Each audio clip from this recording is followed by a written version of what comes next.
Metro ಬಂದಾಗ traffic ಸಮಸ್ಯೆ ಕಮ್ಮಿ ಆಗುತ್ತೆ, ಜನಗಳಿಗೆ ಅನುಕೂಲ ಆಗುತ್ತೆ ಅಂತ ವಿಶ್ಲೇಷಿಸಿದ್ರು. ಜನಗಳಿಗೇನೋ ಅನುಕೂಲ ಆಗ್ತಿದೆ, ಅದೇ ಥರ ಅವಘಡಗಳಿಗೂ ಸಾಕ್ಷಿ ಆಗ್ತಿದೆ. ರೀಸೆಂಟ್ ಆಗಿ ಮೆಟ್ರೋ ಹಳಿಗೆ ಹಾರಿ ಯುವಕನೊಬ್ಬ ಸೂಸೈಡ್ ಮಾಡಿಕೊಂಡ. ಆದರೆ ಇದಕ್ಕೂ ಮುಂಚೆಯೂ ಇಂತಹ ಪ್ರಯತ್ನಗಳು ಆಗಿವೆ. ಅಷ್ಟಕ್ಕೂ ಮೆಟ್ರೋದಲ್ಲಿ ಏನಾಗ್ತಿದೆ? ಹಾಗಾದರೆ ಇದಕ್ಕೆ ಪರಿಹಾರ ಏನು?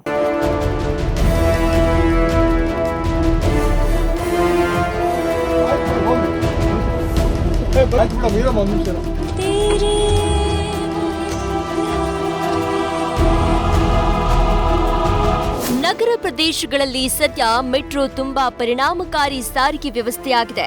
ಟ್ರಾಫಿಕ್ ಕಿರಿಕಿರಿಯಿಂದ ತಪ್ಪಿಸಿಕೊಳ್ಳೋಕೆ ಜನ ಮೆಟ್ರೋ ಬಳಸುತ್ತಿದ್ದಾರೆ. ಬಸ್, ಟ್ಯಾಕ್ಸಿ, ಆಟೋ ಹಾಗೂ ಬೈಕ್ಗಳನ್ನ ಸೈಡ್ಗೆ ಅಟ್ಟಿ ಮೆಟ್ರೋದಲ್ಲಿ ಓಡಾಡೋರ ಸಂಖ್ಯೆ ಜಾಸ್ತಿಯಾಗಿದೆ.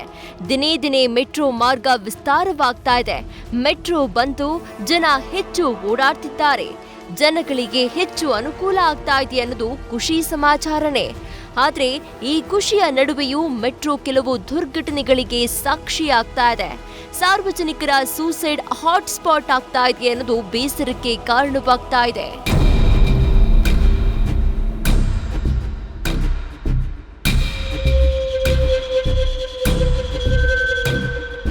ಹೌದು, ನಮ್ಮ ಮೆಟ್ರೋದಲ್ಲಿ ಸೂಸೈಡ್ ಮಾಡಿಕೊಳ್ಳೋರಿಗೆ ಹಾಟ್ಸ್ಪಾಟ್ ಆಗ್ತಾ ಇದೆ ಅನ್ನೋ ಅನುಮಾನ ಕಾಡ್ತಾ ಇದೆ. ಆತ್ಮಹತ್ಯೆ ಮಾಡಿಕೊಳ್ಬೇಕು ಅನ್ನೋರು ಮೆಟ್ರೋ ನಿಲ್ದಾಣಗಳನ್ನ ಆಯ್ಕೆ ಮಾಡಿಕೊಳ್ತಿದ್ದಾರೆ ಅನ್ನೋದು ನಿಜಕ್ಕೂ ದುರಂತ ಹಾಗೂ ಆತಂಕಕಾರಿ ಬೆಳವಣಿಗೆಯಾಗಿದೆ. ಇದಕ್ಕೆ ಸಾಕ್ಷಿ ಎನ್ನುವಂತೆ 2 ದಿನಗಳ ಹಿಂದೆಯಷ್ಟೇ ಯುವಕನೊಬ್ಬ ಅತ್ತಿಗುಪ್ಪೆ ಮೆಟ್ರೋ ನಿಲ್ದಾಣದಲ್ಲಿ ಮೆಟ್ರೋ ಹಳಿಗೆ ತಲೆಕೊಟ್ಟು ಆತ್ಮಹತ್ಯೆ ಮಾಡಿಕೊಂಡಿದ್ದ. ಈ ಘಟನೆ ಆದ್ಮೇಲೆ ಮೆಟ್ರೋ ನಿಲ್ದಾಣದ ಸುರಕ್ಷತೆ ಬಗ್ಗೆ ಬಹುದೊಡ್ಡ ಚರ್ಚೆ ಎದುರಾಗಿದೆ.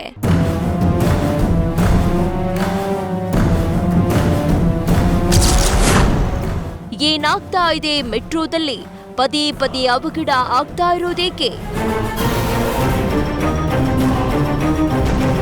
ಅತ್ತಿಗುಪ್ಪೆ ಮೆಟ್ರೋ ನಿಲ್ದಾಣದಲ್ಲಿ ವಿದ್ಯಾರ್ಥಿಯೊಬ್ಬ ಕರೆಕ್ಟ್ ಆಗಿ ಮೆಟ್ರೋ ಬರುವ ಸಮಯದಲ್ಲೇ ಹಳಿ ಮೇಲೆ ಬಿದ್ದು ಪ್ರಾಣ ಕಳೆದುಕೊಂಡಿದ್ದಾನೆ. ಇದು ಮೆಟ್ರೋ ಪಾಲಿಗೆ ಕಪ್ಪು ಚುಕ್ಕೆಯಾಗಿದ್ದು ತೀರಾ ಟೀಕೆಗೆ ಕಾರಣವಾಗಿದೆ. ಯಾಕಂದ್ರೆ ಇದುವರೆಗೂ ಬೆಂಗಳೂರು ಮೆಟ್ರೋದಲ್ಲಿ ಸೂಸೈಡ್ ಮಾಡಿಕೊಂಡು ಸಾವನ್ನಪ್ಪಿದ ಮೊದಲ ಪ್ರಕರಣ ಇದಾಗಿತ್ತು. ಹಾಗಂತ ಇಂಥ ಪ್ರಯತ್ನ ಆಗಿದ್ದು ಇದೇ ಮೊದಲೇನಲ್ಲ. ಇದಕ್ಕೂ ಮುಂಚೆಯೇ ಆತ್ಮಹತ್ಯೆಗೆ ಯತ್ನ ನಡೆದಿತ್ತು. ಬರೀ ಸೂಸೈಡ್ ಮಾತ್ರವಲ್ಲ, ಕೆಲವು ದುರ್ಘಟನೆಗಳಿಗೂ ಸಾಕ್ಷಿಯಾಗಿತ್ತು.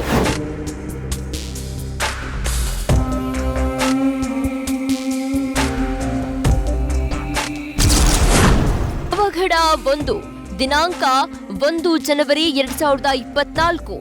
ಸ್ಥಳ ಇಂದಿರಾನಗರ ಮೆಟ್ರೋ ನಿಲ್ದಾಣ. ಅವತ್ತು ಆಕಸ್ಮಿಕವಾಗಿ ಮಹಿಳೆಯೊಬ್ಬಳು ತನ್ನ ಮೊಬೈಲ್ ಅನ್ನ ಟ್ರ್ಯಾಕ್ ಮೇಲೆ ಬೀಳಿಸಿದ್ದಾಳೆ. ಈ ವೇಳೆ ಮೊಬೈಲ್ ತೆಗೆಯಲು ಟ್ರ್ಯಾಕ್ ಮೇಲೆ ಜಿಗಿದಿದ್ಲು. ಇದನ್ನ ಗಮನಿಸಿದ ಮೆಟ್ರೋ ಸಿಬ್ಬಂದಿ ತಕ್ಷಣ ವಿದ್ಯುತ್ ಸರಬರಾಜು ಸ್ಥಗಿತಗೊಳಿಸಿ ಆಕೆಯನ್ನ ರಕ್ಷಣೆ ಮಾಡಿದ್ರು. ಅವಘಡ 2 ದಿನಾಂಕ 5 ಜನವರಿ 2024. ಸ್ಥಳ ಜಾಲಹಳ್ಳಿ ಮೆಟ್ರೋ ನಿಲ್ದಾಣ.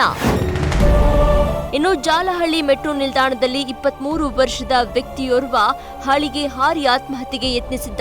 ಮೆಟ್ರೋ ಟ್ರೈನ್ ಬಂದಾಗ ಏಕಾಏಕಿ ಹಳಿಗೆ ಧುಮುಕಿದ್ದ. ಈ ವೇಳೆ ಮೆಟ್ರೋ ಟ್ರೈನ್ ಡಿಕ್ಕಿ ಹೊಡೆದಿದ್ದು ಅವತ್ತು ಹಸಿರು ಮಾರ್ಗದಲ್ಲಿ ಕೆಲ ಕಾಲ ಸಂಚಾರ ಸ್ಥಗಿತವಾಗಿತ್ತು. ಅವಘಡ 3 ದಿನಾಂಕ 6 ಜನವರಿ 2024. ಸ್ಥಳ ಜೆಪಿ ನಗರ ಮೆಟ್ರೋ ನಿಲ್ದಾಣ. ಮೆಟ್ರೋ ಟ್ರ್ಯಾಕ್ನಲ್ಲಿ ಕಪ್ಪು ಬಣ್ಣದ ಬೆಕ್ಕು ಕಾಣಿಸಿಕೊಂಡಿದ್ದು ಪ್ರಯಾಣಿಕರು ಆತಂಕಗೊಂಡಿರುವ ಘಟನೆ ಜೆಪಿ ನಗರ ಮೆಟ್ರೋ ನಿಲ್ದಾಣದಲ್ಲಿ ಕಂಡುಬಂದಿತ್ತು.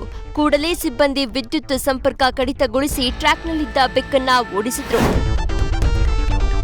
ಈ ಘಟನೆಗಳು ಮಾಸುವ ಮುನ್ನವೇ ಈಗ ಅತ್ತಿಗುಪ್ಪೆಯಲ್ಲಿ ವಿದ್ಯಾರ್ಥಿಯೊಬ್ಬ ಮೆಟ್ರೋ ಹಳಿಗೆ ಬಿದ್ದು ಸೂಸೈಡ್ ಮಾಡಿಕೊಂಡಿರೋದು ಭಾರೀ ಚರ್ಚೆಗೆ ಕಾರಣವಾಗಿದೆ.